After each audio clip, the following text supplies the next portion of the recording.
Pronto, está gravando. Vamos orar. Senhor Deus, muito obrigado por mais uma vez que a gente pode olhar para a Tua Palavra. Muito obrigado porque o Senhor tem colocado em nós essa paixão pela Tua Palavra. E Deus, nós queremos Te dizer que nós estamos com saudade de nos encontrar como igreja, de nos abraçar, de estar junto nos domingos, nas INCs, junto com os nossos irmãos, mas não queremos ter um coração amargurado, queremos ter um coração agradecido, Deus. Agradecido porque, apesar desse distanciamento, a gente tem a tecnologia, e a tecnologia tem nos ajudado a manter-nos conectados uns aos outros e, principalmente, conectados com o Senhor e com a Tua Palavra.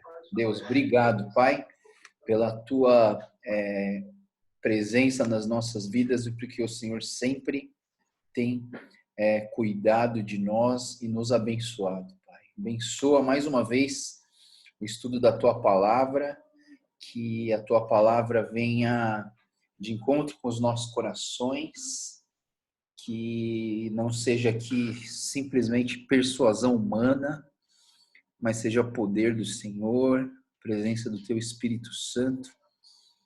Transborda, Deus, do Teu Espírito Santo nas nossas vidas.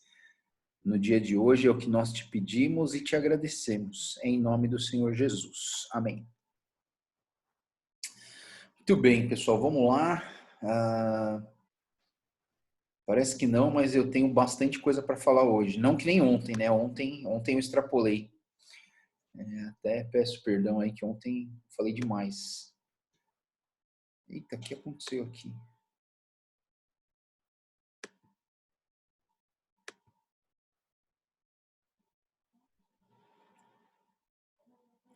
Isso, vamos lá. Então, hoje a gente vai acabar com o livro de Reis, né? Vamos terminar o livro de Reis hoje. Capítulo 23. Então, continua a história de Josias, né? Josias foi um bom rei, aliás, foi um ótimo rei, né? Diz que não tem outro igual a ele também. Aliás, nenhum é igual ao outro. Pode até parecer, mas nenhum é igual ao outro. Mas, assim, pensando nas coisas boas, né? Principalmente, acho que uma das características de Josias que a gente vê na história foi a questão da revelação da palavra na vida de Josias, né? Eu acho que nem a gente aqui na nossa devocional, a Bíblia está sendo algo revelador para as nossas vidas, né? E é interessante a gente olhar para Josias e ver que a palavra de Deus vislumbrou na vida dele, né? Josias, ele ficou assim, maravilhado com o poder da palavra de Deus e ele levou muito a sério a palavra de Deus, e esse levar a sério a palavra de Deus fez muita diferença na vida dele e também até na ira do Senhor, né? Porque eu acho que era para ser um castigo muito maior. A gente pensa no exílio como um castigo supremo de Deus sobre o pecado do povo, mas eu ainda considero que o exílio foi um ato de misericórdia de Deus, porque na verdade era para todo mundo morrer queimado, fuzilado e destruir todo esse povo e começar de novo, né? Mas a graça de Deus e a misericórdia de Deus permitiu que o povo, ao invés de ser destruído, fosse exilado. Ou seja, o exílio aos olhos, quando a gente olha numa perspectiva mais macro, a gente entende que o exílio é uma segunda chance. O exílio é uma oportunidade que você tem de consertar a sua vida e redirecionar a sua vida para uma direção melhor ou para uma direção correta, né?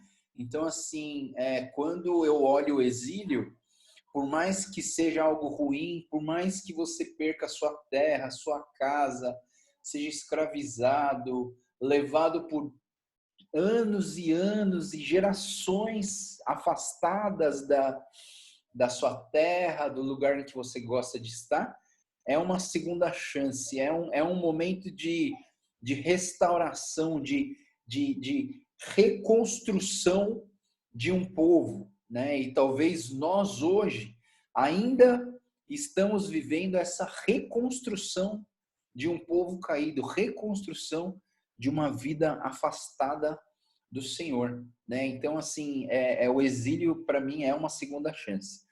Então, entrando aqui no capítulo 23, a gente vê, só olhando um pouquinho, né, para o 22, a gente vê que o Josias, ele estava reformando o templo, e na reforma do templo, aquele Ilquias, que era o sacerdote, o sumo sacerdote, ajeitando e arrumando o templo, encontrou as escrituras que foram escondidas. Na verdade, não havia muitas escrituras, porque talvez você pense assim, porque também não tinha muitas cópias igual a gente tem hoje. Sim, mas o problema não era esse.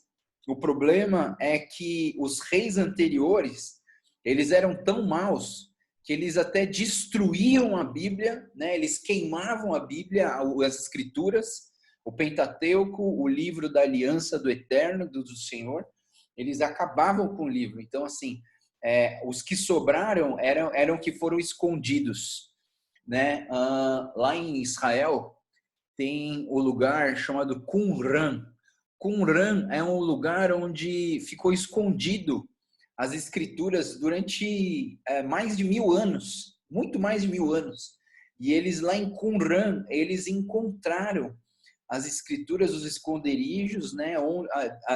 As escrituras, elas ficavam guardadas dentro de vasos e elas foram colocadas, enterradas em esconderijos secretos. Para quê? Porque nessa época dos reis maus, nessa época do exílio, época das dominações babilônicas, eles vinham, eles destruíam tudo e eles acabavam com aquela cultura para ter uma dominação, né? Então, a dominação é essa questão de acabar com o que tinha antes e colocar um novo, uma dominação, né? Então, a palavra de Deus foi encontrada por Josias, e aí diz aqui que o rei convocou as autoridades de Judá, e depois o rei subiu no templo acompanhado por todos os homens de Judá, os sacerdotes, os profetas, todo o povo, do mais simples ao mais importante.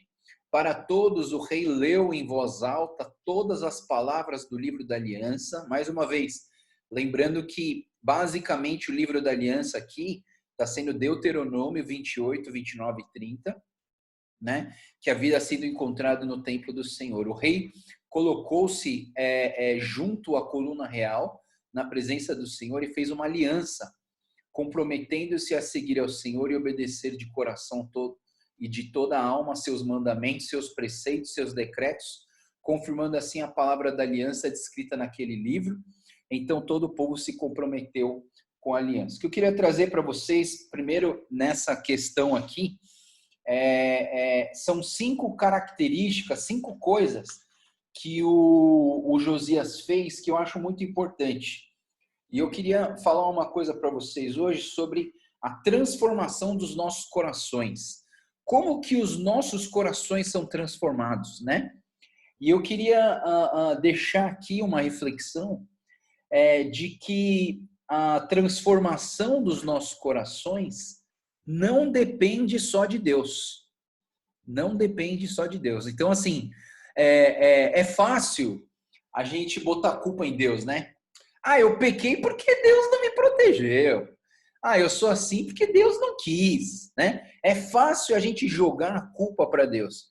Então, assim, o que eu entendo é o seguinte, principalmente numa teologia que a gente, lá aqui de Metodistas Livre, a nossa doutrina, ela tem uma base forte na questão do poder de escolha humana. Nós, como humanos, né, nós temos aqui o que a teologia wesleyana chama de livre-arbítrio, né? Então, o livre-arbítrio seria o quê? O poder de escolha, ou seja, tem uma parte que é de Deus, que é a graça de Deus, a soberania de Deus, o amor de Deus, é o sacrifício de Deus, mas também tem a nossa parte. A gente tem que fazer a nossa parte para ter um coração transformado. Então eu sempre digo o seguinte, essa frase não está 100% completa porque tem muita coisa para explicar em cima disso. Mas eu digo o seguinte, a salvação é de graça, mas seguir a Jesus tem um preço. Ó, olha só um pouquinho dessa frase, pessoal. Ela não está completa, mas ela é interessante de se pensar. A salvação é de graça, mas seguir a Jesus tem um preço. Por quê que eu digo isso? Porque sim, não existe nada nesse mundo que você faça que te torne uma pessoa merecedora da salvação em Cristo Jesus. Então, a salvação que nós temos em Jesus Cristo, ela veio pela graça de Deus. Só Deus poderia nos dar. Mas quando nós nos tornamos seguidores de Deus, quando nós queremos viver para Deus, quando nós reconhecemos não só a salvação em Jesus Cristo, mas o senhorio de Jesus Cristo, e aí sim tem coisa para a gente fazer, né? Então Jesus Cristo basicamente veio ao mundo para ser duas coisas: Senhor e Salvador. Salvador é fácil, né? A gente entender Jesus como Salvador é fácil, porque a salvação é um presente. Você quer ser salvo? Pô, eu quero. Então você é meu Salvador, beleza. O problema está nessa palavra Senhor. Por quê? Jesus Cristo veio para ser Senhor e Salvador. Salvador é fácil porque todo mundo quer ganhar um presente. Senhor é difícil, por quê?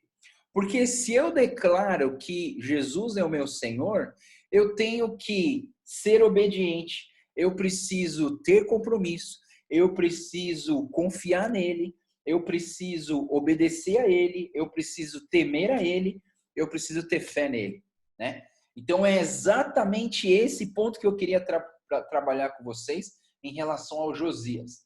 Quando Josias, né, ele tem um encontro com a palavra.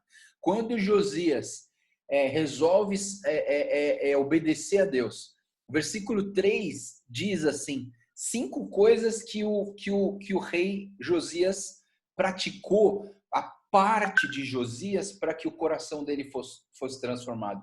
A parte do ser humano para que Deus venha transformar os corações das pessoas. 5 coisas no versículo 3 que a gente vê que o Josias fez. Primeiro, compromisso com Deus, né?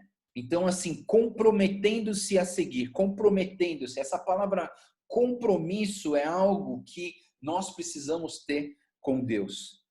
Por isso que não se chega atrasado na igreja. Por isso que não se deixa a igreja em segundo plano. Não é porque a igreja salva, mas porque a igreja é a expressão do meu compromisso com o meu Deus, né? É claro que você pode relativizar o seu compromisso, né? Então, por exemplo, eu e a minha esposa, a gente ficou pensando, né? Assim, as pessoas de meia idade para cima, elas assistem os cultos no horário que começa o culto da internet, eles entram. Os jovens não. Sabe por quê? Não é porque os jovens não têm compromisso. É porque os jovens, eles sabem que aquilo ali vai ficar gravado. E aí, muitos jovens, eu não estou falando dos jovens da nossa igreja, mas porque eu mexo com muitos jovens, né? Então, assim, o que acontece? Ao mesmo tempo que começa o culto da vila, começa o culto da saúde, começa o culto da Monte Sião, começa o culto da comunidade da graça, começa o culto. E aí o que acontece? O que eu percebi 2 domingos atrás, quando a gente começou o nosso culto atrasado, o número de gente assistindo o culto era menor. Por quê? O que aconteceu?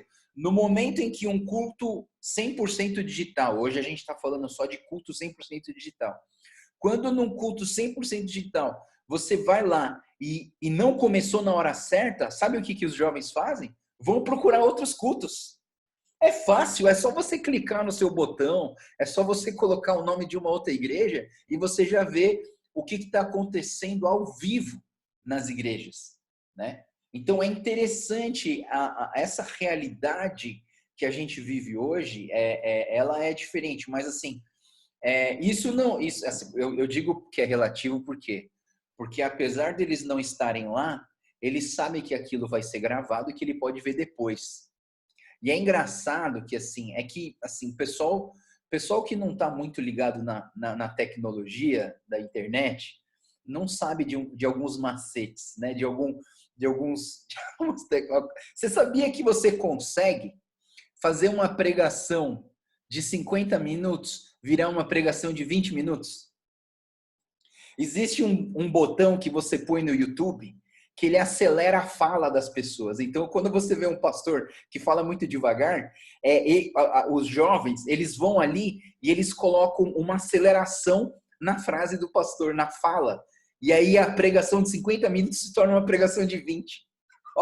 Olha que maluco, né? Os jovens, eles sabem de tudo isso. Os jovens, eles conseguem, na mesma tela do computador, colocar 4 pastores pregando ao mesmo tempo.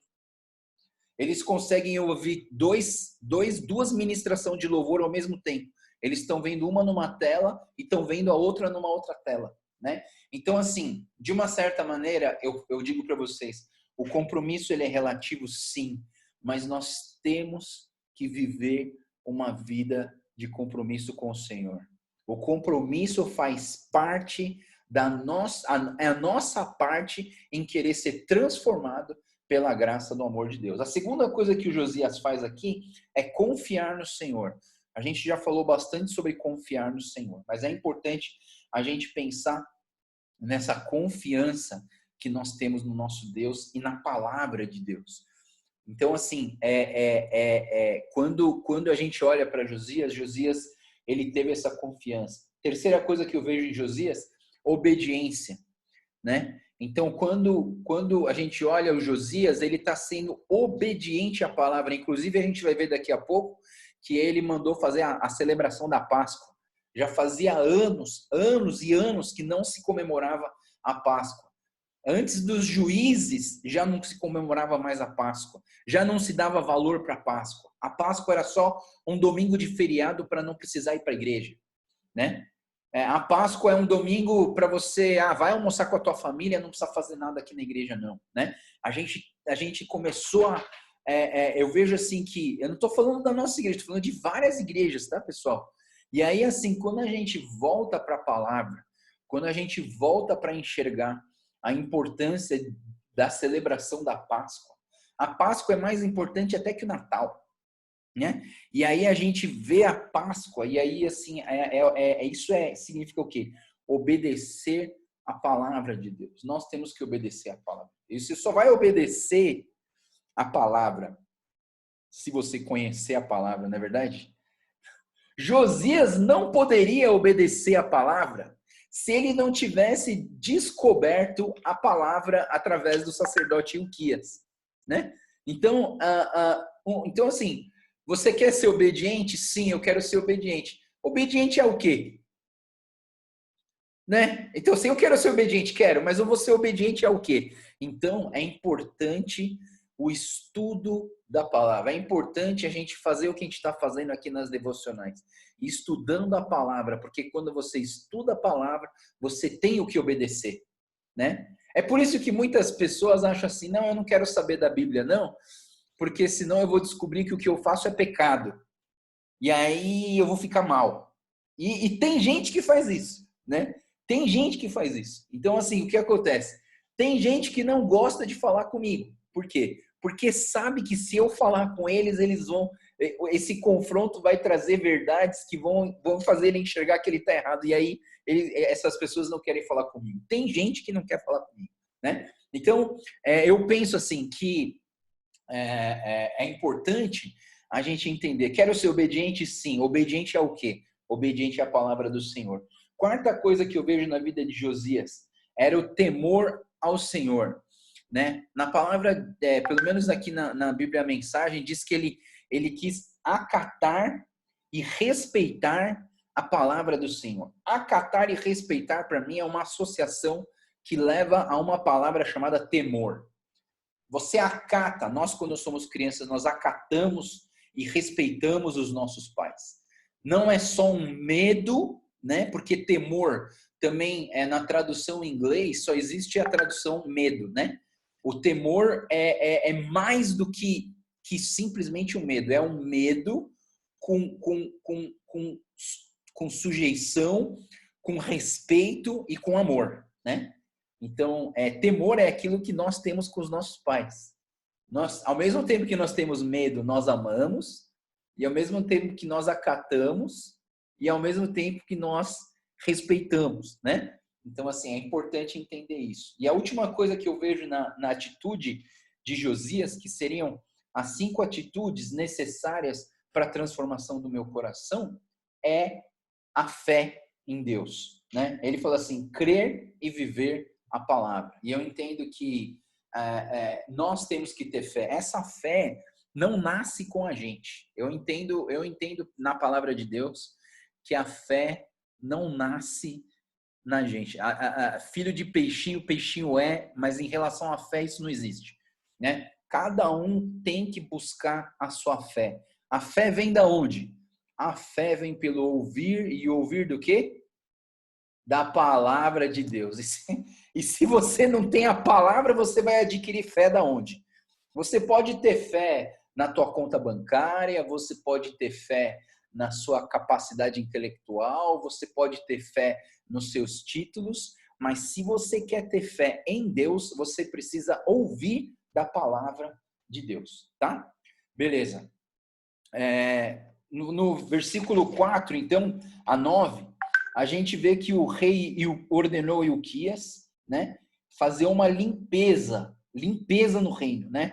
Tira tudo aí que não é de Deus, tudo aí que é de Baal, de Azerá, ordenou que tudo fosse queimado fora de Jerusalém.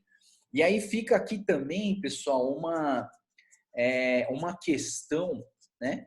Eu, por exemplo, eu falei para vocês que eu fui numa palestra sobre culto dos ancestrais dos Utinamchu no Kaikan Okinawa, né?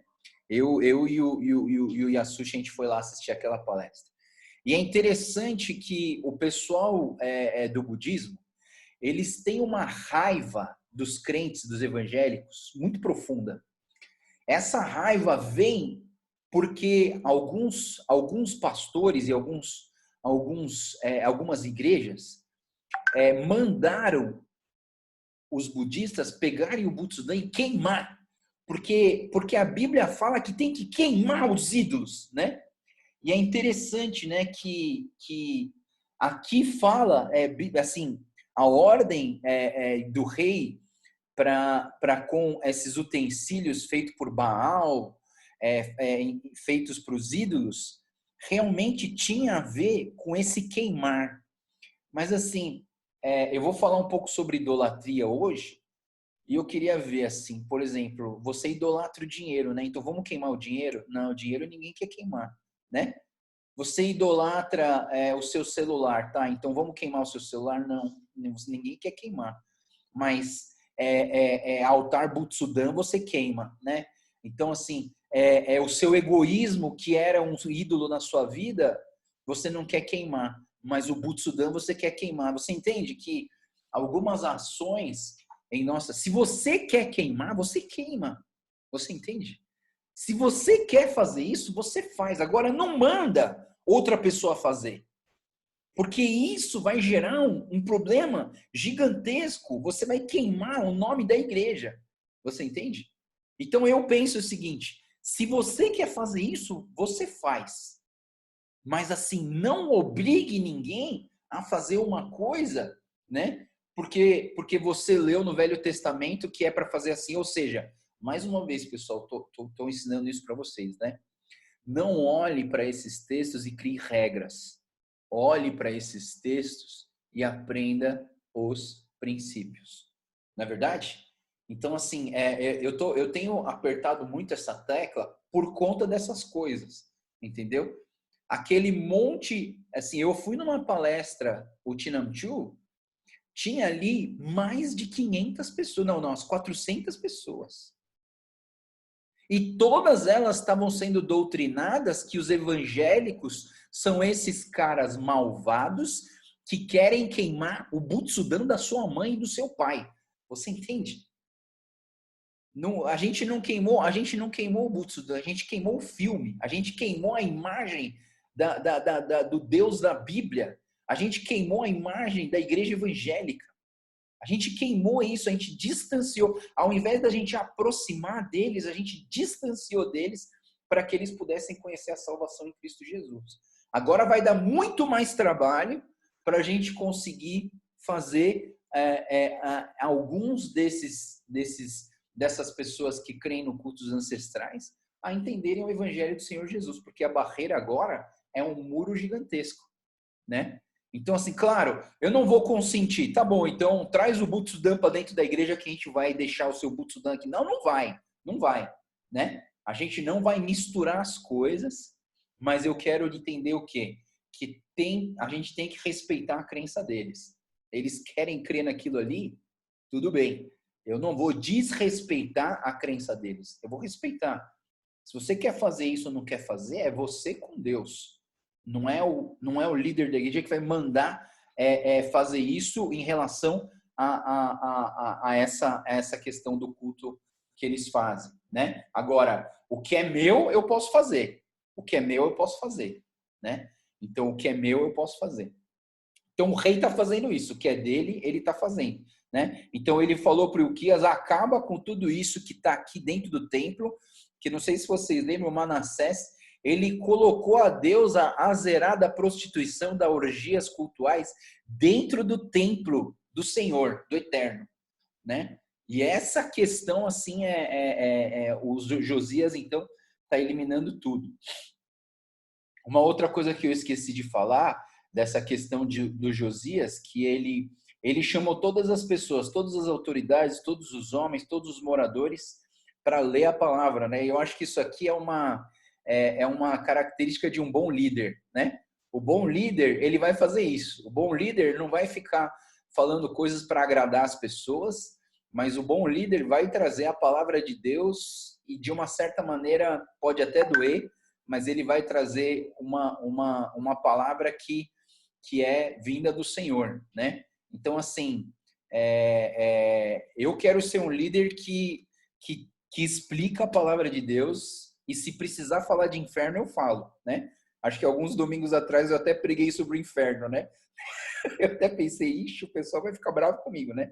Mas eu tenho que falar de inferno, não posso não deixar de falar de inferno. O inferno existe e a gente tem que entender melhor essa questão do inferno. Mas, assim, o que eu digo? Nós, os bons líderes, são pessoas que não vivem simplesmente para agradar as pessoas. Claro que ele vai agradar as pessoas, mas ele precisa trazer a palavra de Deus para as pessoas, né? E aí eu vejo, e uma característica de um bom líder, ele está ali no final do versículo 3, né?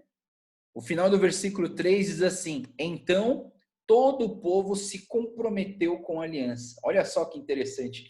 O líder convocou, ele não convidou. O líder, ele não falou assim, quem quiser ouvir a palavra, ouve. Não. O líder convocou as pessoas, falou assim, uma reunião oficial, quero todo mundo aqui dentro. Quando todo mundo entrou, ele falou a palavra de Deus. E quando ele falou a palavra de Deus, então todo o povo se comprometeu com a aliança do Senhor, né? Na outra Bíblia diz que todos ficaram em pé, né? Em respeito a essa questão, concordando com essa questão, e eles então se comprometeram com essa aliança, tá? Bom, vamos lá, vamos voltar. Dia 10 e 11, aí eu vou parar aqui no 10 e 11, pessoal. Versículo 10 e 11, ele diz assim, o Ilquias e o Josias estão limpando a casa, estão tirando tudo aquilo, é o que você está fazendo na sua casa também, né? Organizando todas as gavetas, nem tem mais gaveta para organizar, a gente está reorganizando a gaveta que a gente organizou, né? de tanta coisa aqui, tanto tempo que a gente tem em casa. Mas, limpando a casa, o versículo 10, ele vai dizer o seguinte, pessoal, também profanou Tofete, que ficava no vale Ben Rinom, de modo que ninguém mais pudesse usá-lo para queimar seu filho ou filha em sacrifício a Moloque, né? E eu queria gastar um tempinho com vocês em relação a essa ideia de que Josias destruiu Tofete, que é no vale de Ben-Rinom, para que ninguém nunca mais sacrificasse seus filhos e filhas a Moloque, tá? E eu vou trazer aqui uma reflexão meio... É uma reflexão um pouco perigosa até, pessoal. É um pouco perigosa. Se vocês ficarem com dúvida, depois vocês vêm falar comigo, tá? Mas, assim, a minha reflexão em cima disso, assim, então esse rei Moloque, eu falei para vocês, né, que algumas pessoas leem Moloque e fazem uma associação com a palavra moleque, que é moleque que os meninos, as pessoas chamam os meninos de moleque. Mas também uma outra, a palavra hebraica para se falar, que a Bíblia fala Moloque, na verdade é Maloque, né? E aí eu vejo, eu não sei, né? Isso aqui foi uma coisa que saiu da minha cabeça, mas aí vem a palavra maloqueiro, né? O maloqueiro vem a palavra Maloque, mas assim, isso é tudo especulação da cabeça fértil, né? Mas o que eu queria dizer com vocês, a gente tem essa ideia de que é uma abominação de Deus sacrificar os seus filhos para um Deus pagão. A pergunta que eu faço, e olhando assim para a Bíblia, né? Levíticos 18, se você estiver anotando, vai anotando aí. Levíticos 18, 21, né? Ele diz assim, não entregarás teus filhos para serem sacrificados, né? Levíticos 20, versículo 2, diz assim, que há condenação de morte para aqueles que sacrificam os seus filhos. Deuteronômio 18, 10, né? Também vai falar sobre essa questão. E a gente vê várias vezes essa coisa citada. Eu vou fazer uma pergunta agora que eu acho que eu esperei que alguém trouxesse essa pergunta para mim, mas assim, já que vocês não trouxeram, eu vou trazer elas para vocês, tá? É uma pergunta complicada, pessoal. Eu vou tentar ser bem claro nessa reflexão. Se sacrificar o filho era um pecado abominável para o Senhor, por que Deus sacrificou o próprio filho dele, Jesus Cristo, para morrer na cruz? Olha, eu queria que vocês entendessem a profundidade dessa pergunta, pessoal. Se aqui no Velho Testamento, e veio de Deus, né? Não é proibido, é abominação você sacrificar o seu filho, por que o próprio Deus sacrificou o único filho dele, né? Então, assim, é essa reflexãozinha que eu queria trazer para vocês em relação a esse pensamento da ideia do Deus Moloque, tá? Porque a gente olha João 3,16, porque Deus amou o mundo de tal maneira que deu seu próprio filho para morrer por nós. Romanos 8,32 diz o quê? Sobre Deus, aquele que não poupou seu próprio filho. A gente vê que Deus, quando ele chama Abraão e fala do grande povo, o próprio Deus, em Gênesis 22, 1 e 2, o próprio Deus fala para Abraão, Abraão, toma o seu filho e sacrifique-o no Monte Moriá. Então, assim, eu queria trazer essa reflexão. Eu sei que é perigoso, pessoal, isso aqui é perigoso, né? Porque, assim, a chance de você... Isso aqui é pano para manga para você se desviar do caminho do Senhor. Isso aqui é pano para manga para você se desviar do caminho do Senhor. E quem está longe de Deus, é fácil eles pegarem... É que eu nunca vi alguém pegar essa reflexão para atacar os cristãos ou atacar a Bíblia ou atacar Deus. Mas assim, não dá para atacar? Dá, né? Então assim, eu queria que você prestasse bastante atenção. Existe uma diferença entre o sacrifício que Deus fez do seu filho? Existe uma diferença entre o sacrifício que essas pessoas faziam com seus próprios filhos ao Deus Moloque? Eu queria trazer aqui, no mínimo, quatro pontos de vista para você entender a diferença dessas duas coisas, a diferença do sacrifício dos meninos, né, dos filhos ao Deus Moloque e o sacrifício de Deus em relação a Jesus Cristo, tá?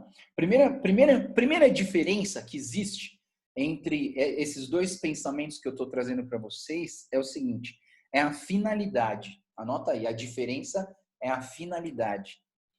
A finalidade dessas pessoas que sacrificavam seus filhos a um deus pagão, chamado de Deus Moloque, a finalidade era egoísta e a finalidade era simplesmente para sua prosperidade, né? Então, assim, existia aqui quando, por exemplo, toda vez que a gente viu um rei sacrificando seu filho, o objetivo, a finalidade desse sacrifício é para que o rei vivesse mais, para que o rei ficasse mais tempo no poder, para que o rei fosse mais próspero, para que o rei ficasse forte e suportasse e ganhasse uma guerra.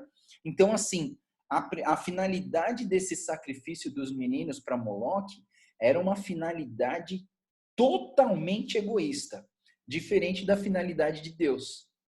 Quando Deus envia o seu Filho Jesus Cristo, quando Deus não poupa o seu próprio Filho, na verdade, Deus ele está fazendo isso para salvar a humanidade caída, que pecou contra ele, que desobedeceu ele, né?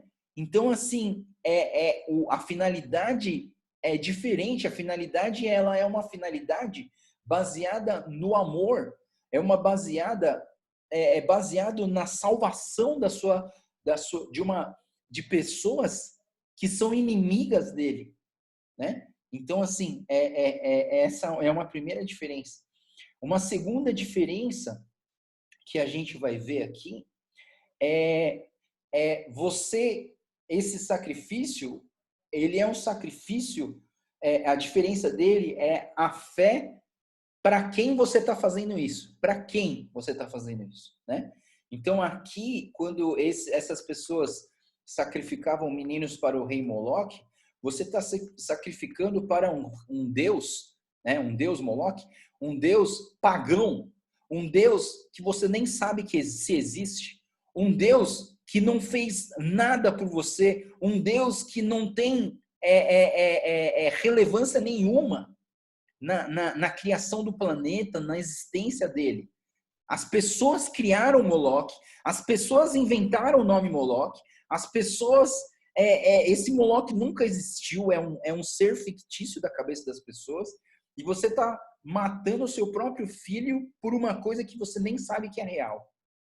Então, uma outra diferença, o sacrifício de Jesus Cristo foi para Deus, o Deus Criador do céu e da terra. Abraão, quando ele vai sacrificar o Isaac, ele tinha fé no Deus certo, no Deus verdadeiro, né?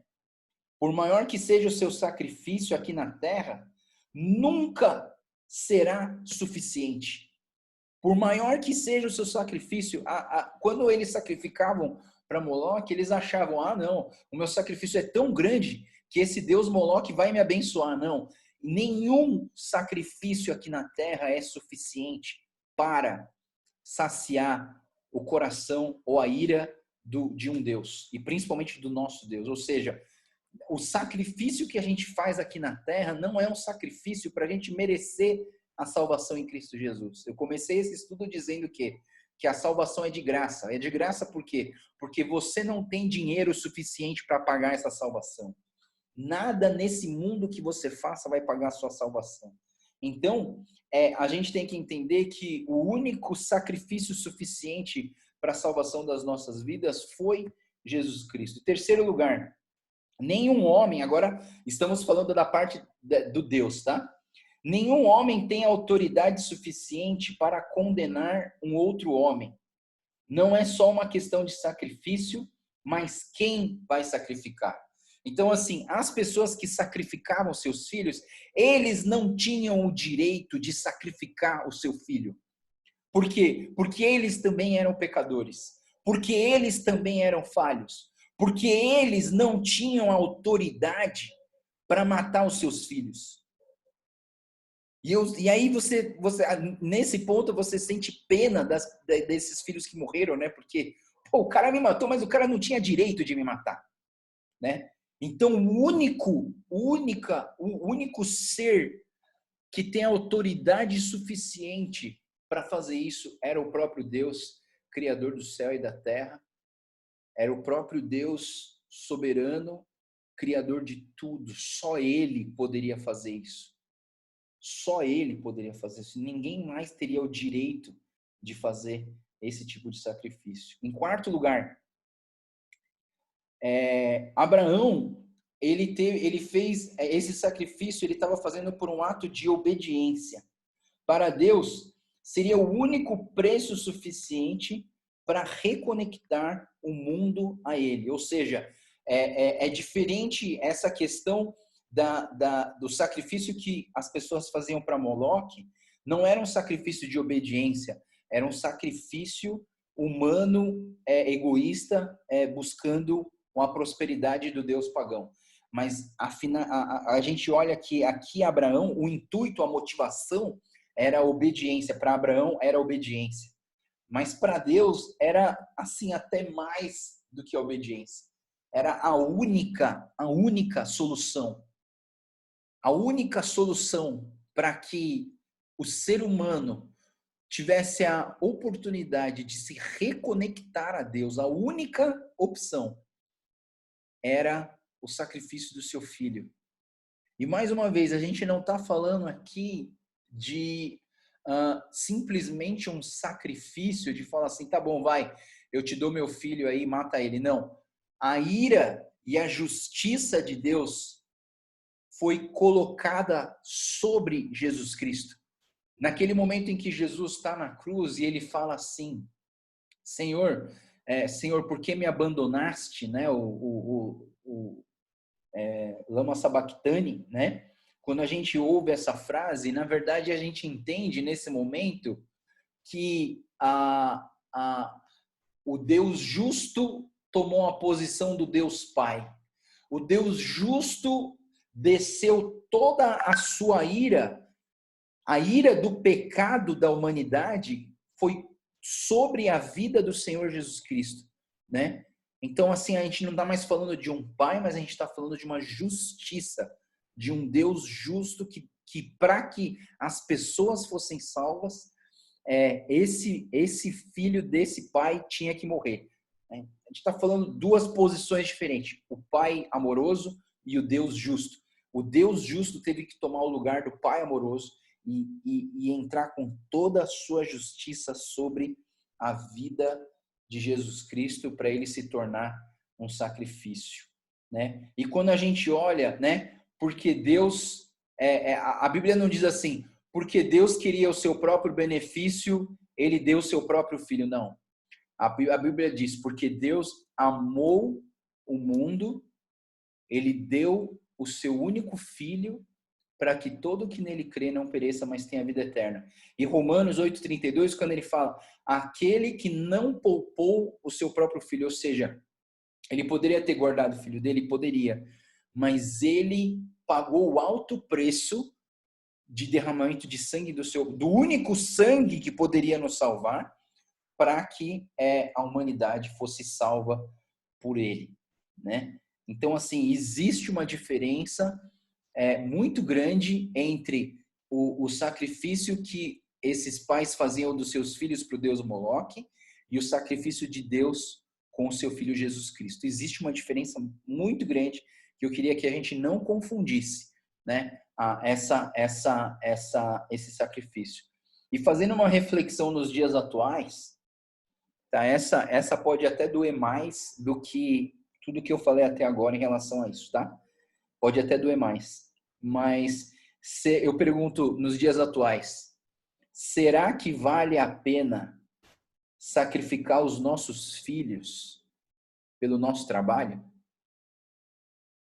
Será que vale a pena sacrificar os nossos filhos para a gente ficar rico? Será que muitas vezes nós não sacrificamos os nossos filhos por valores egoístas? E eu digo mais, se você trocar essa palavra Moloque por ganância, por sucesso ministerial, por dinheiro, por reputação, por autojustiça, você vai ver, vocês que são pais, vocês que não são pais ainda não entenderam isso, mas assim, vocês que são pai e mãe como eu, a gente vai entender isso. E dói no coração. Dói no coração, pessoal. Porque muitas vezes nós sacrificamos os nossos filhos por ganância. Sacrificamos os nossos filhos por sucesso ministerial. Mesmo que tenha o sobrenome de Deus. Não, isso aqui é de Deus. Sacrificamos os nossos filhos por dinheiro. Sacrificamos nossos filhos por reputação. Sacrificamos os nossos filhos por autojustiça. Né? E eu penso que pode parecer, quando a gente lê na Bíblia, né? Ah, esses caras, esse rei sacrificou o filho dele para o deus Moloque. A gente olha isso como uma abominação, a gente olha isso com um desprezo tão grande. Mas se você fizer essa reflexão que eu estou falando para vocês, talvez você perceba que você já fez isso na sua vida. E é algo que a gente precisa repensar. Agora, pessoal, deixa eu consertar um pensamento errado que pode aparecer agora, tá? Não estou te acusando de que você sacrificou seus filhos para o seu trabalho, tá? Eu quero que você fique tranquilo em relação a isso, por quê? Porque sim, se você não trabalhar, você não vai trazer sustento para sua casa e você não vai poder cuidar deles, tá? Eu estou dizendo que, às vezes, o exagero, eu estou falando o quê? O exagero, quando nós chegamos ao ponto de negligenciar cuidados paternais necessários para os nossos filhos, nós estamos sacrificando os nossos filhos para ídolos como ganância, sucesso, dinheiro, reputação e autojustiça, tá? Não se culpe, pessoal, não pense assim, nossa, então eu fiz tudo errado, então minha vida está perdida. Eu não quero que você faça isso, não quero que você traga acusação do diabo para sua vida, eu só estou falando, pessoal, será que não é interessante a gente pensar nisso? Será que não é interessante a gente ver que uma palavra do Velho Testamento faz sentido nas nossas vidas se nós fizermos esse tipo de reflexão? Mais uma vez, não vamos tirar regras de dentro do Velho Testamento, de histórias como essa, mas vamos tirar princípios importantes na nossa vida, tá bom? Versículo 10, né? Versículo 11, 12, a gente vê que tá tendo uma eliminação dos ídolos, né? E, desculpa, pessoal, mas eu vou dar mais uma paradinha aqui. Mais uma paradinha forte. E eu queria falar um pouquinho sobre idolatria, né? Porque eu vou até mostrar para vocês, é um livro que eu gostei muito de ler, eu tive que reler ele para falar um pouquinho com vocês sobre idolatria. Esse livro se chama Ídolos do Coração, da Elise Fitzpatrick, né? E depois eu mando a foto para vocês, para quem quiser. Ídolos do Coração. Esse livro vale a pena ler. Um outro livro que fala sobre ídolos também é Falsos Deuses. Deuses Falsos, do Timothy Keller. É um livro muito legal. Os jovens amaram ler esse livro, fantástico. Eu acho que esse livro aqui é mais para adultos, porque, não sei, ele trabalha muito a questão de Velho Testamento, para a gente faz muito sentido, né? E só para falar um pouco de idolatria, né? Que a gente está vendo aqui o rei Josias acabando com toda a idolatria, ele olhou para a palavra, ele falou assim, vamos eliminar, vamos limpar todos os deuses falsos, vamos eliminar toda a idolatria desse povo, e esse povo só vai adorar a um Deus, a um Senhor, a um só Deus e Rei, né? E aí, então, o que acontece, que eu queria falar um pouco sobre idolatria, e esse livro aqui, ele baseia muito o seu livro na história da Raquel, a Raquel que foi a esposa de Jacó, né?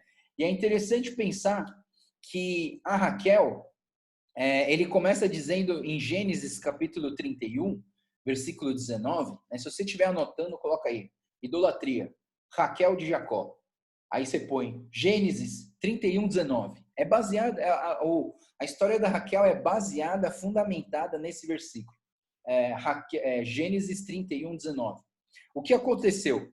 Nesse momento, Jacó tinha casado com a Lia, aí ele teve que trabalhar mais 7 anos, ele trabalhou 7 anos para casar com a Lia, foi enganado, teve que trabalhar mais 7 anos para casar com a Raquel, aí ele começou a prosperar, lembra aquela história das vacas, né? A vaca que nascer lisa é do Labão e a que nascer malhada é do Jacó, e o Jacó deu uma de zootecnista aí, começou a produzir só vaca malhada, ficou rico, né? Mas assim, chegou um ponto que o Jacó queria sair de lá com as suas esposas.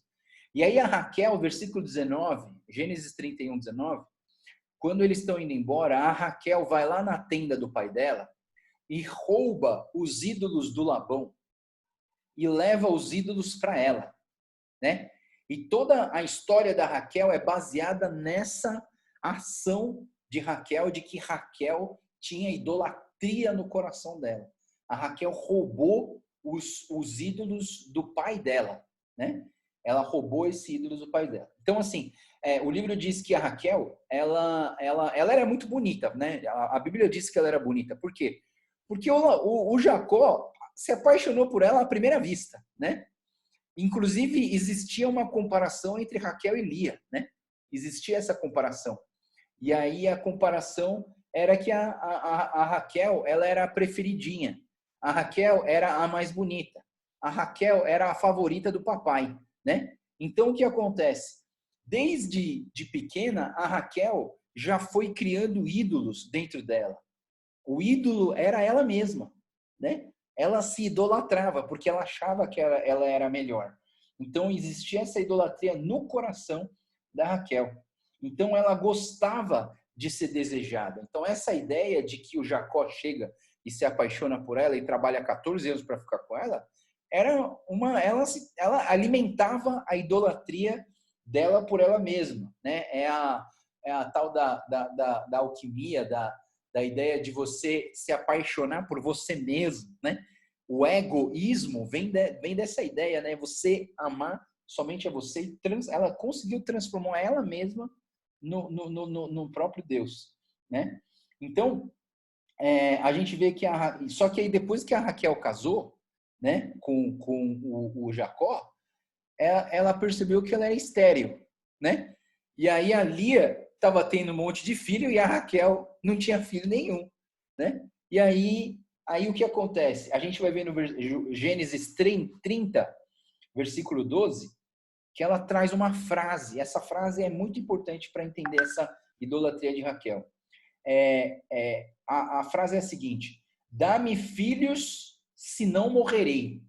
Ou seja, dá-me filhos, senão morrerei. Então, o mais importante da vida dela agora não era mais a beleza, mas o mais importante para ela agora era ter filho, né?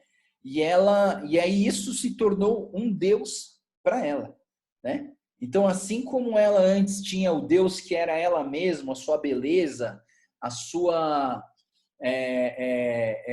como fala, a sua estética, né? A sua vontade de ficar bonita, depois se tornou o Deus dela se tornou ter filho. Só que aí, pela misericórdia de Deus, ela teve o José, que foi o cara, né?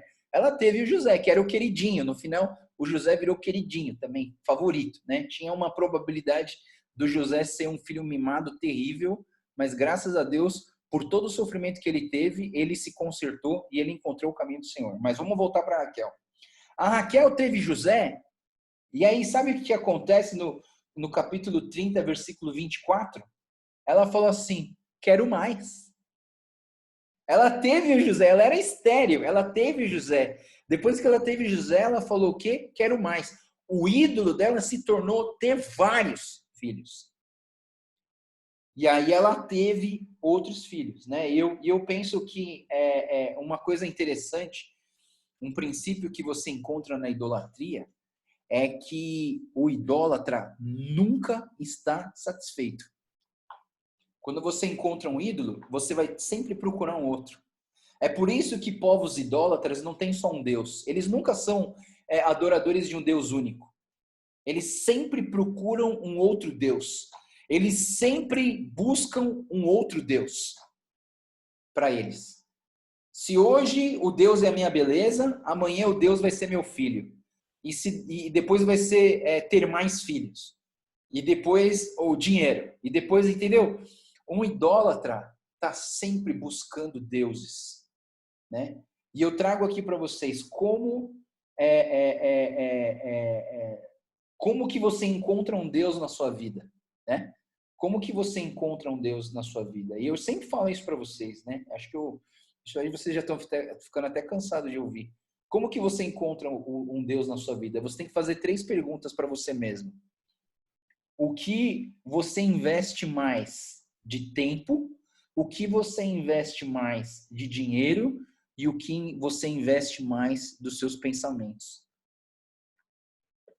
Cuidado, porque você pode estar encontrando um Deus na sua vida. E aí um Deus não vai ser suficiente, você vai querer encontrar outro. Aí você vai querer encontrar outro. Aí você vai querer encontrar outro.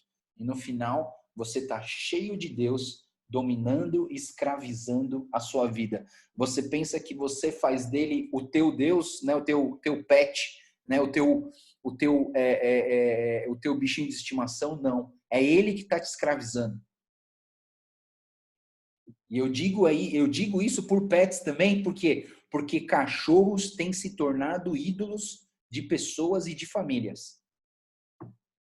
Desculpa falar, eu sei que você ama teu cachorro, eu sei que teu cachorro é super precioso, eu também amo meus cachorros, sempre amei muito meus cachorros, mas eu nunca coloquei o meu cachorro na frente do próprio Deus. Então, assim, para mim, cachorro é cachorro, né? Mas, assim, eu entendo, assim, que muitas pessoas, hoje, pessoal, existe mais pet shopping do que... Alguém tinha falado alguma coisa do que farmácia, sei lá. Existem pet shoppings 24 horas. Você entra num pet shop desse, 3 andares de pet shopping. Cuidado para não transformar o seu pet num Deus, porque depois esse pet vai te escravizar. Você não vai conseguir mais sair de casa por causa do seu pet, você não vai fazer mais nada, você não vai poder ir para missões por causa do seu pet, você não vai poder evangelizar por causa do seu pet, você vai se tornar um escravo de algum Deus que você encontrou na sua vida. Então, eu entendo o seguinte, olhando para esse livro, o que esse livro do Ídolos do Coração, ele diz o seguinte, que a idolatria é querer um Deus que te dá aquilo que você quer. Anota aí, esse é importante. Se você está anotando, anota aí. Idolatria é querer um Deus que te dá aquilo que você quer, né? É por isso que a gente só ouve videozinho de gente que está falando coisa que a gente quer ouvir. A gente nunca compartilha um vídeo de alguém que está falando uma coisa que você não gostou. Você só compartilha vídeo de gente que fala coisa que você quer ouvir. Por quê? Porque isso tem a ver com a questão da idolatria, né? A Raquelzinha até me escreveu aqui, falou que os gatos não, é só os cachorros, né? Não, mas é qualquer um, pessoal. Pode ser gato, pode ser peixe, pode ser passarinho, pode ser, sei lá, as pulgas que a gente tem ali. Não, brincadeira. Mas assim, qualquer coisa pode se tornar ídolo, pessoal, tá? Eu só peço para vocês, tomem cuidado, né? E eu digo até para vocês, né? Ídolo, essa frase que eu falei para vocês hoje, ídolo é querer ter um Deus que te dá aquilo que você quer, não é verdade? E assim, olha para os seus pets, olha para os seus pets. Sabe por que que eles dão aquilo que você quer? Por quê? Porque eles não falam. Eles só obedecem. E eles também, eles te dão carinho. Você quer carinho, não quer? Eles te dão carinho. Eles vêm com você, eles roçam em você, eles ficam do seu lado. É o que você quer, não quer? Você não quer isso? Você queria dos seus filhos, né? Mas os filhos saem fora de casa e vai buscar as coisas dele, né? Os cachorros, eles dão isso aí pra gente, né? E eu não tô falando só disso, mas eu penso assim, sabe? Às vezes, eu entendo que as pessoas, por exemplo, buscam muito do espiritismo, sabe? Porque eles querem um Deus que dê para eles aquilo que eles querem. E às vezes o que eles querem é só ouvir a voz de quem já morreu, você entende? Eu quero ouvir alguma coisa do meu querido que morreu, entendeu? Por isso que o espiritismo, ele é assim tão abrangente, ele é tão grande, principalmente no Brasil, né? Por quê? Porque o espiritismo é um Deus, é um ídolo que dá para você aquilo que você quer. Eu quero ouvir a voz de uma pessoa que morreu. Você entende? Ídolo é isso. A natureza, esse livro, ele diz, aliás, não é esse livro, mas um teólogo chamado Calvino, ele diz o seguinte: a natureza da humanidade é uma fábrica de ídolos. A natureza da humanidade é uma fábrica de ídolos. Nós estamos sempre construindo ídolos nas nossas vidas, né? Então, ídolos são tudo que nós amamos mais do que a Deus, né? Nunca coloque nada na frente de Deus. Eu amo a minha esposa, mas eu coloco a Deus em primeiro lugar. Eu amo meus filhos, mas eu coloco a Deus em primeiro lugar. Abraão teve que provar isso. Abraão provou para Deus: Deus, eu te amo mais do que os meus filhos. E o filho da promessa, né? Então, assim, é importante a gente entender essa questão de ídolos. Pessoal, vamos voltar pro rei, senão a gente não acaba isso aqui hoje, né? Então, assim, versículo 16, a gente vê que Josias, ele fez aquele negócio dos ossos, né? Ele de uma certa forma, para acabar com aqueles que idolatravam, ele pegou os ossos daqueles que idolatravam e jogou nas ruínas dos altares idólatras. Cumpriu a palavra do Senhor, que foi revelada lá em Jeroboão, quando Jeroboão colocou os bezerros, um em Betel, um em Dan, teve uma promessa do profeta que ia ser acabado com tudo isso, e aí cumpre-se aqui a promessa do homem de Deus. Que monumento era esse, né? Um monumento, tem uma hora que o versículo 17, o Josias fala: que monumento é esse? E aí os homens dizem: é o túmulo do homem de Deus que veio de Judá e proclamou essas coisas que fizesse do altar. E aí o Josias falou: esse aqui não mexe não. Esse aqui, deixa ele aí quietinho, porque esse aí fez coisa boa para o Senhor. Vamos dar um pulo aqui, versículo 21, ele fala que o Josias, ele deu uma ordem para que se celebrasse a Páscoa do Senhor, o seu Deus, conforme está escrito no livro da aliança. Isso aqui foi um ato do rei Josias que eu fico admirado. Uma coisa que eu gosto demais dele foi essa ideia, né? Ele reestabeleceu a importância de se celebrar o Peshá, a Páscoa, a passagem, né? A libertação do povo do Egito lá por Moisés, né? E eu vejo que Josias, ele teve essa ousadia de reestabelecer a Páscoa. Versículo 22 e 23 fala quando que começou a celebrar a Páscoa e quanto tempo que eles ficaram sem a Páscoa. Versículo 24, Josias limpou a terra, eliminando os que consultavam os espíritos e os ídolos domésticos, imagens esculpidas, imagens obscenas e profanas. Ele fez isso para cumprir a palavra da revelação do livro da aliança que o sacerdote Euquias encontrou no templo. Então, Josias foi uma pessoa extremamente obediente à direção e às instruções da palavra de Deus. Josias foi especial em relação a essa obediência do Eterno, diz o versículo 25, 26 e 27. Mas, é duro que sempre tem um mas, né? 26 e 27, mas, apesar de Josias, a ira do Deus Eterno, contudo, caiu sobre Judá por conta dos pecados de Manassés.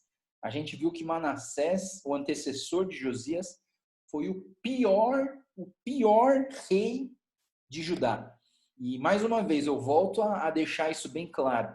Talvez você não tenha tido um antepassado muito bom, mas você pode mudar tudo isso, né? Você pode mudar tudo isso. Você, através de Jesus Cristo, aprendendo com o errado, fazer o certo. Não é verdade? Josias tinha tudo para dar errado. Josias era filho do pior rei da história de Judá, mas ele se tornou o melhor rei de Judá por conta do quê? Por conta da sua obediência ao Senhor, por conta da transformação que Deus fez com ele, através das 5 atitudes que eu falei para vocês no versículo 3, que foi tomada por Josias. Né? Então, Josias foi um cara que mudou a história. E isso é fantástico. Espero que você e eu sejamos as pessoas que vão mudar essa história para o melhor, tá? Não para o pior, tá? Muda para o melhor. Não muda para o pior, não. Né? Versículo 28 a 30. O faraó Neco e o rei da Síria se juntaram. E o rei Josias tentou se resistir lá na região de Megido, mas o faraó Neco conseguiu matar Josias. Versículo 31, a gente vê então que Jeoacás, com 23 anos, começou a reinar, e ele reinou só 3 meses. Versículo 32 diz que ele fez o que o Senhor reprova. Versículo 33 a 34, o faraó Neco capturou esse rei Jeoacás e não deixou ele reinar em Jerusalém. E mandou o povo pagar tributos e 3,5 toneladas de prata, 35 quilos de ouro. E o Jeoacás tinha um outro nome, né? A gente viu que o Azarias tinha o nome de Uzias, né? O Jeoacás tem o nome de Eliaquim também, né? Então, não, o Jeoacás teve um filho chamado Jeoaquim, e o Jeoaquim tinha o mesmo nome de Eliaquim, tá? Então, esses 2 nomes são parecidos. E aí, no versículo 35, a gente tem aqui o reinado de Jeoaquim.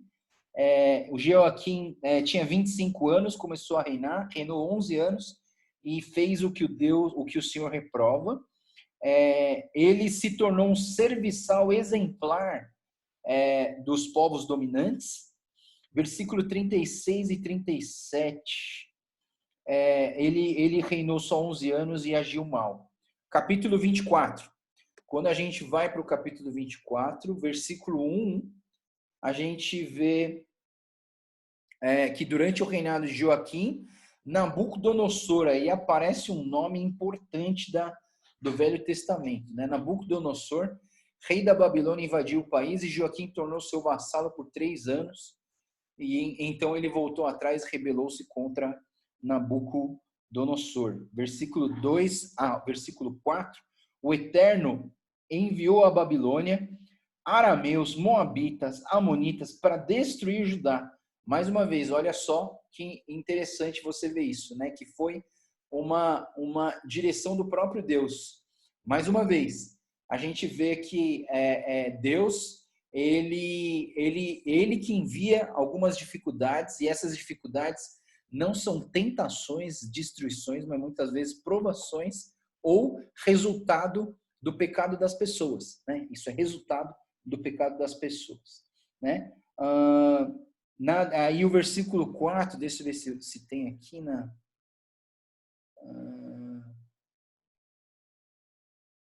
na Bíblia a Mensagem, eu acho interessante que ele tem uma expressão que ele diz assim: nada aconteceu sem um propósito de Deus. Nada acontece sem um propósito de Deus, tá? Então eu achei legal na Bíblia a Mensagem que ela traz essa expressão, né? O castigo por causa de Manassés, o Eterno não estava disposto a perdoar os crimes de Manassés, mesmo olhando que Joás foi um bom rei, né?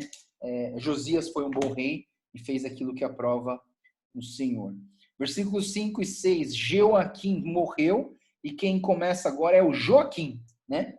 O Joaquim não é de Portugal, o Joaquim aqui é de Betel, né? É do povo de Deus aqui. Versículo 7, o Egito não era mais ameaça para a Babilônia, porque a Babilônia estava dominando o pedaço. O rei Joaquim de Judá, o versículo 8 e 9, ele começou esse reinado com 18 anos, ele reinou durante 3 anos a Jerusalém e fez aquilo que Deus reprova. Versículo 10 a 12, a gente vê Nabucodonosor atacando e sitiando Jerusalém, e Joaquim e a família, o rei Joaquim e a família, se rende à força da Babilônia. Joaquim, versículo 12 a 14, Joaquim é levado como cativo, Nabucodonosor tirou os tesouros do templo, do palácio, e quebrou os objetos de ouro de Salomão. Como Deus já tinha anunciado, né? Lembra que o Josias, ele mostrou, acho que foi Ezequias que mostrou os bens do palácio, e aí o profeta falou assim, você mostrou aí, na verdade a Babilônia vai levar tudo. A Babilônia levou tudo para eles, mesmo que cumprindo a palavra que tinha sido dita. Versículo 15 e 16, Joaquim e a família e os principais oficiais, 7.000 soldados, 1.000 ferreiros e artesãos, todos eles foram levados como cativos e exilados para o rei Nabucodonosor. Versículo 17, o rei Nabucodonosor nomeou Matanias, o tio do Joaquim, sobre Judá, né? E aí vem os Zedequias, né? Depois vem os Zedequias. Zedequias se torna rei de Judá, versículo 18 e 19, com 21 anos, reinou durante 11 anos e fez aquilo que Deus reprova. Versículo 20, a ira do Eterno, o versículo 20 fala sobre a ira de Deus. Por causa da ira do Senhor, tudo isso aconteceu a Jerusalém e a Judá. Por fim, eles o lançou para longe da sua presença. Ora, Zedequias rebelou-se contra o rei da Babilônia, né? Vamos lá para o versículo, capítulo 25 e último capítulo de hoje. O capítulo 25 começa de 1 a 7, uma revolta, né? No 19º ano, 10º mês, sitiou, durante 19 meses, ficou sitiada no reinado do rei Zedequias. Então, o rei Zedequias, ele se rebelou contra o rei da Babilônia, o rei da Babilônia sitiou eles, ou seja, cercou a cidade, né? Ele não conseguiu invadir, mas ele cercou a cidade com o seu exército, até eles não conseguirem, porque aí quando cerca, não entra mais comida, não entra mais alimento, e aí o pessoal começa a enfraquecer. O exército conseguiu fugir por uma brecha e foi para Jordão, mas os babilônios prenderam Zedequias, julgaram e sentenciaram. Os filhos de Zedequias foram executados na frente dele, e foi a última coisa que ele viu, porque depois eles furaram os olhos de Zedequias, levaram algemado para a Babilônia. Versículo 8 até o versículo 12, no nono ano do rei da Babilônia, Nebuzaradã, chefe da guarda da Babilônia, chegou a Jerusalém, incendiou o templo, destruiu o palácio, derrubou os muros, né? Então, assim, eles destruíram os muros de Jerusalém, que era aquilo que protegia a cidade de Jerusalém, e o exílio do povo, e deixou só alguns agricultores e pobres na região, mas todo o povo foi exilado, foi eliminado, foi levado das suas terras. Versículo 13 ao 15, não podia se medir a quantidade de bronze que foi tirada do templo. E depois também, versículo 16 e 17, não podia se medir a quantidade de bronze tirada das 2 colunas, e não ficou nada. Versículo 18 a 21, a gente vê o comandante da guarda levou o comandante da guarda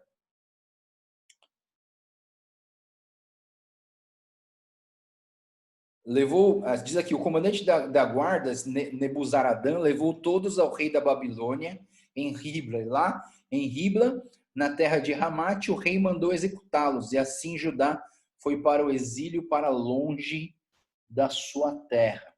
Versículo 22 e 23, Nabucodonosor nomeou Gedalias, governador de Judá. Já não tem mais rei, agora é só governador, né? Só gente que está comandando ali. Gedalias para governar Judá, Ismael, Joanã, Cesarias, Gesarias foram conversar com ele. Versículo 24, Gedalias acalmou os oficiais para que eles não se preocupassem. Versículo 25, passado algum tempo, Ismael, matou esse Gedalias, que era governador de Judá, e com medo da retaliação, eles fugiram para o Egito. Versículo 27 a 30, no 30º ano do exílio de Joaquim, Evil Mesodac, rei da Babilônia, liberou Joaquim e cuidou bem da família de Joaquim. E assim acaba o segundo livro de Reis. Ufa! Pessoal, conseguimos acabar o segundo livro de Reis. Não é legal você olhar e você ver a quantidade de livros que você já passou? É gostoso, né, pessoal? Eu vejo. É interessante essa ideia de a gente estar prosseguindo, a gente tá indo para algum lugar e acabando algumas fases, tá? Essas histórias sanguinárias ainda não acabam, porque a gente ainda tem crônicas, né? A diferença de Reis, a gente vai ver que muita coisa, o Crônicas, ele vai estar trabalhando muitos assuntos de Samuel e Reis, né? Só que a diferença de Crônicas e Reis é que Crônicas é pós-exílico e o Reis é antes do exílio, né? Então, assim, as perspectivas são diferentes. A gente vai ver pelo jeito que as histórias são contadas, tá bom? Pessoal, alguém tem alguma dúvida, algum comentário sobre o que a gente falou aqui? Alguém quer falar alguma coisa, quer comentar?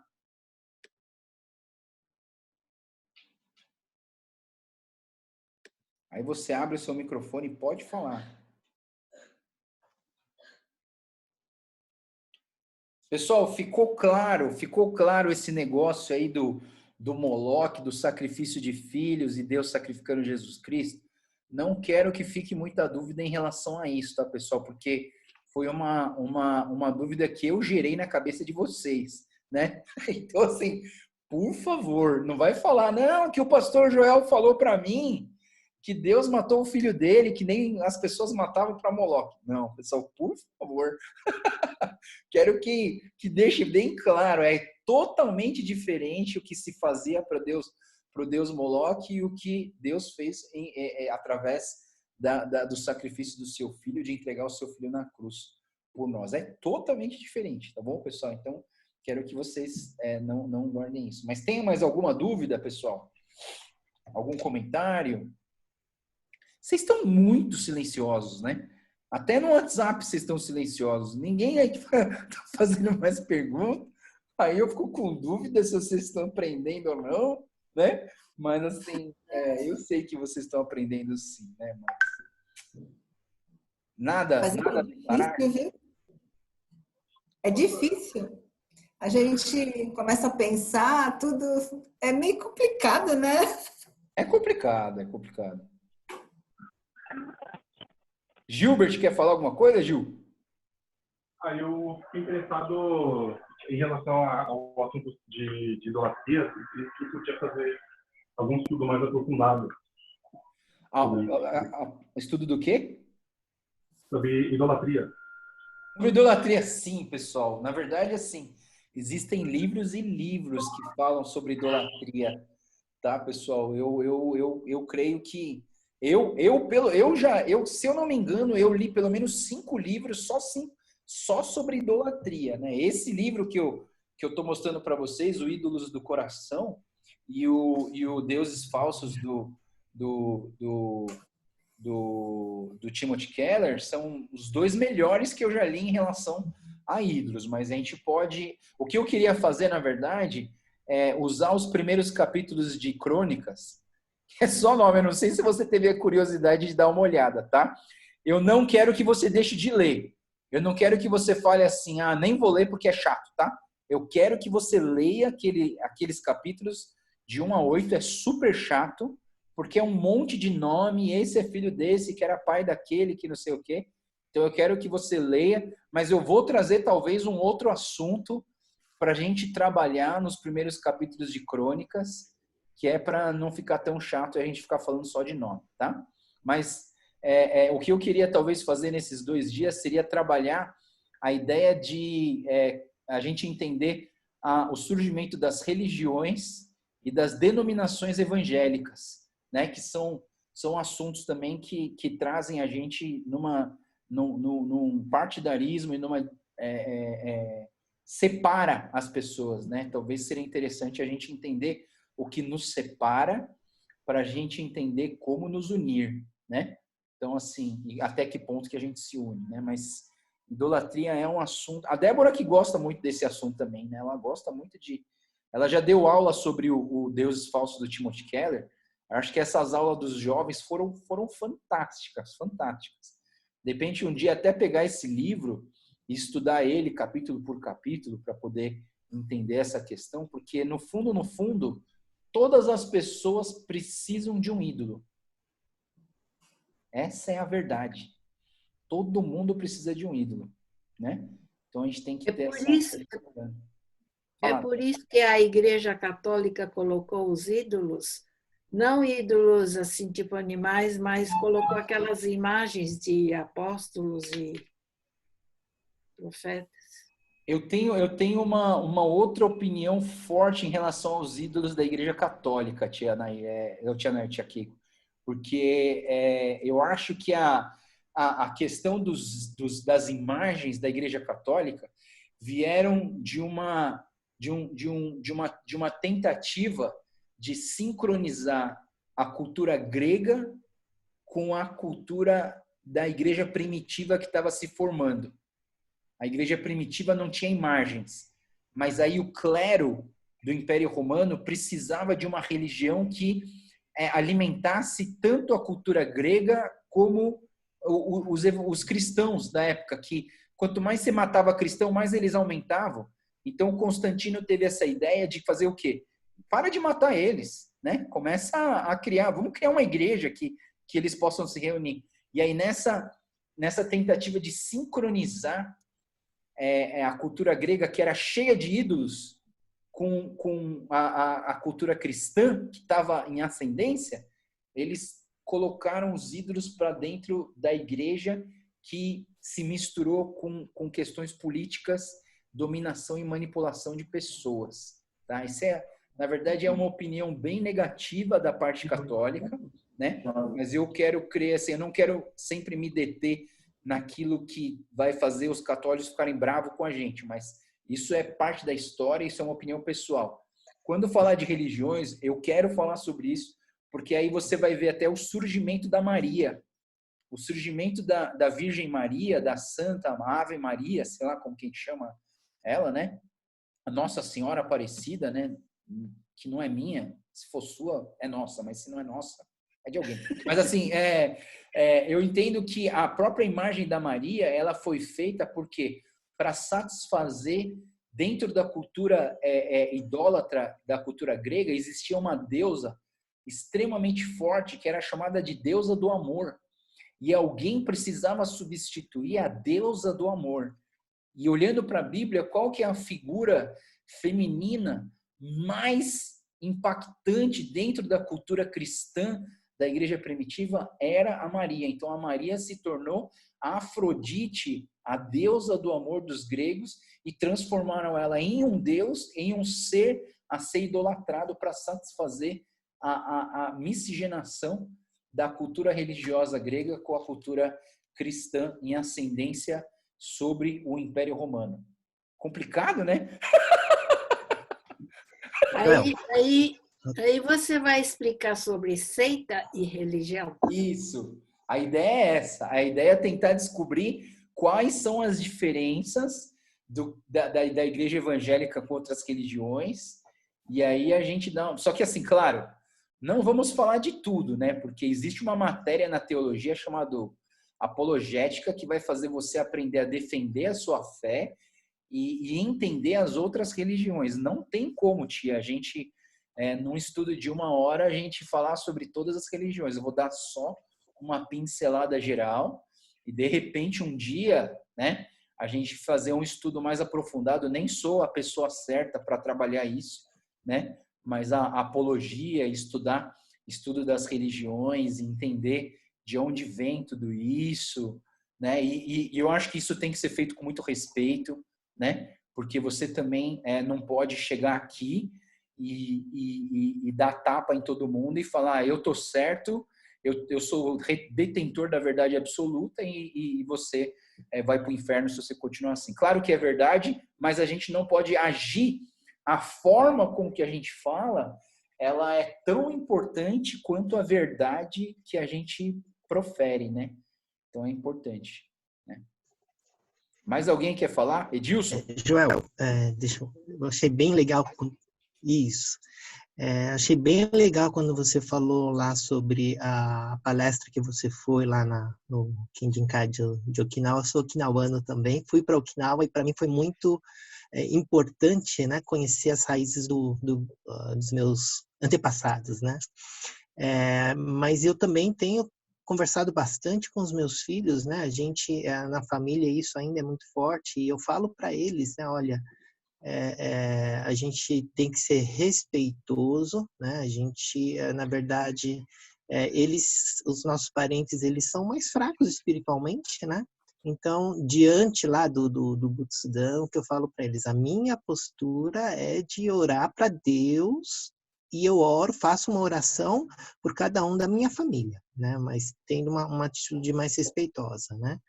Então, isso é algo que eu tenho conversado bastante aqui em casa, né? Agora, uma outra coisa que cheguei a conversar com algumas pessoas da igreja sobre isso também, que também são descendentes de Okinawa, né?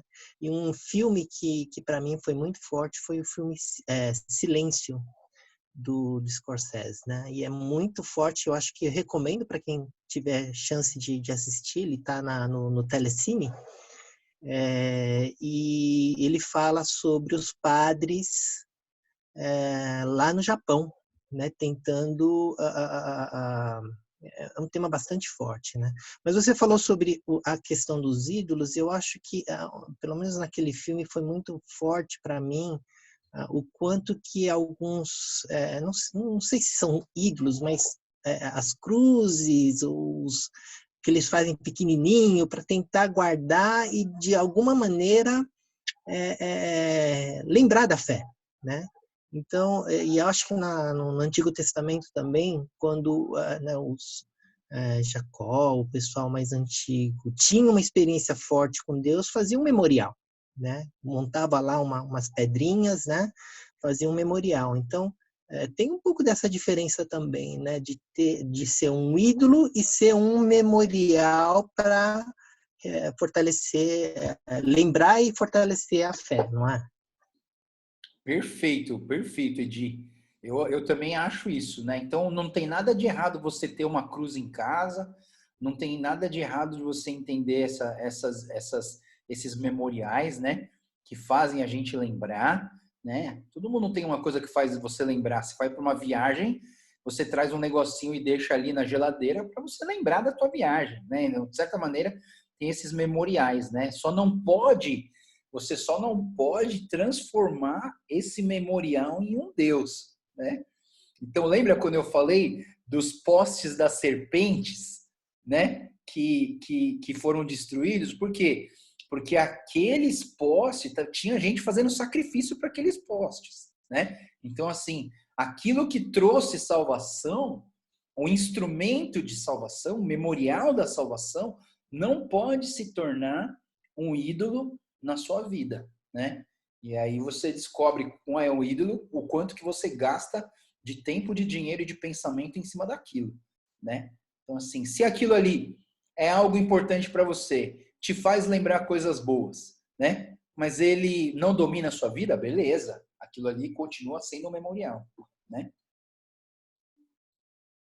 Mais alguma pergunta? Ou vamos ficar todo mundo admirando o Henriquinho lindo aqui na nossa tela? Esse menino é muito bonito. Mais alguém?